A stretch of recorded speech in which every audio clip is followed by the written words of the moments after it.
Joyeux matin! En ce premier mardi 22 avril, après la résurrection de notre Seigneur Jésus-Christ, j'espère et je souhaite que chacun soit touché par l'annonce de la résurrection et l'espérance qu'elle suscite, puisse toucher le cœur de chacun et chacune d'entre nous. Honneur et gloire à toi, Seigneur, Jésus, source d'amour, toi le chemin de vie, le roi de la paix, Jésus, Jésus, Jésus. Évangile de Jésus-Christ selon Saint Jean, chapitre 20, versets 11 à 18. Seigneur, purifie mon intelligence, mes lèvres et mon cœur. Ouvre mon cœur à ta sainte parole, Seigneur, que j'entende ce que tu veux me dire ce matin. Gloire à toi, Seigneur. En ce temps-là, Marie-Madeleine se tenait près du tombeau, au dehors tout en pleurs. Et en pleurant, elle se pencha sur le tombeau. Elle aperçoit 2 anges vêtus de blanc, assis l'un à la tête et l'autre aux pieds, à l'endroit où on avait déposé le corps de Jésus. Il lui demande, « Femme, pourquoi pleures-tu? » Elle leur répond, « On a enlevé mon Seigneur et je ne sais pas où on l'a déposé. » Ayant dit cela, elle se retourna. Elle aperçoit Jésus, qui se tenait là, mais elle ne savait pas que c'était Jésus. Jésus lui dit, « Femme, pourquoi pleures-tu? Qui cherches-tu? » Le prenant pour le jardinier, elle lui répond, « Si c'est toi qui l'as emporté, dis-moi où tu l'as déposé, et moi j'irai le prendre. » Jésus lui dit alors, « Marie. » S'étant retournée, elle lui dit en hébreu, « Rabouni », c'est-à-dire « Maître. » Jésus reprend, « Ne me retiens pas, car je ne suis pas monté vers le Père. Pas encore monté. Va trouver mes frères pour leur dire que je monte vers mon Père, votre Père, et vers mon Dieu et votre Dieu. » Marie-Madeleine s'en va donc annoncer aux disciples, « J'ai vu le Seigneur. » Et elle leur raconta ce qu'il avait dit. Parole du Seigneur, nous rendons grâce à Dieu.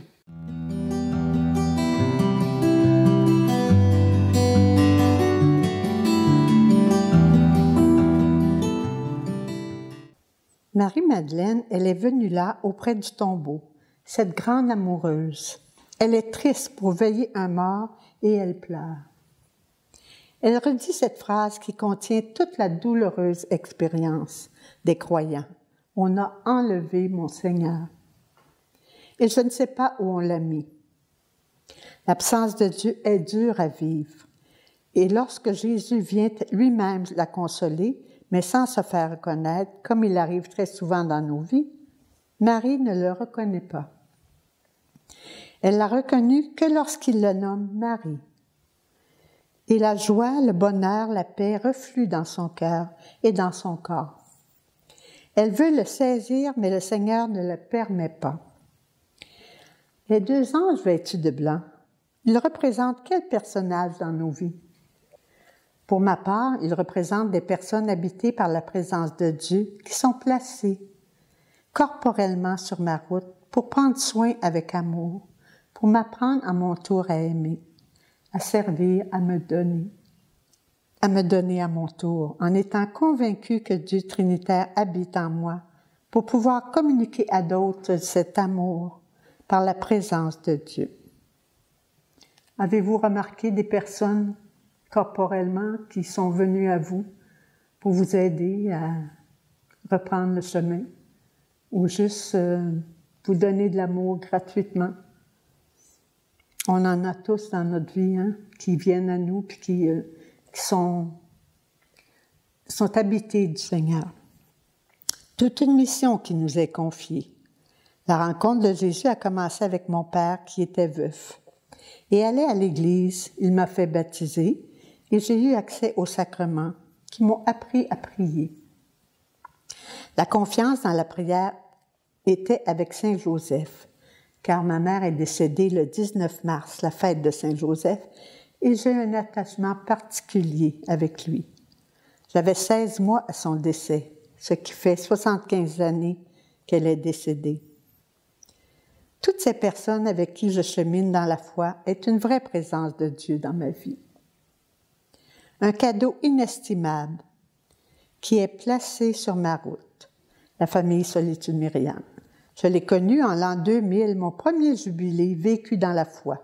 Un vrai cadeau de Dieu, un fruit délicieux.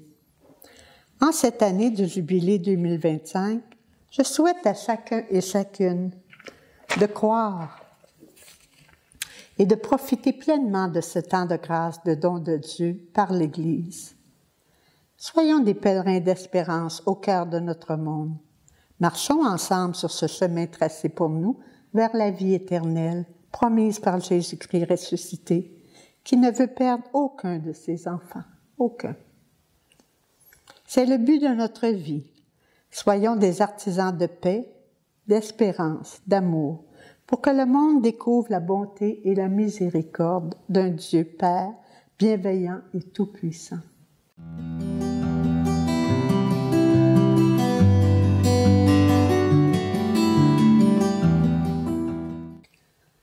Nous allons faire la prière du jubilé du pape François. Père céleste, en ton Fils Jésus-Christ, notre frère, tu nous as donné la foi. Et tu as répandu dans nos cœurs par l'Esprit Saint la flamme de la charité. Qu'elle réveille en nous la bienheureuse espérance de l'avènement de ton royaume.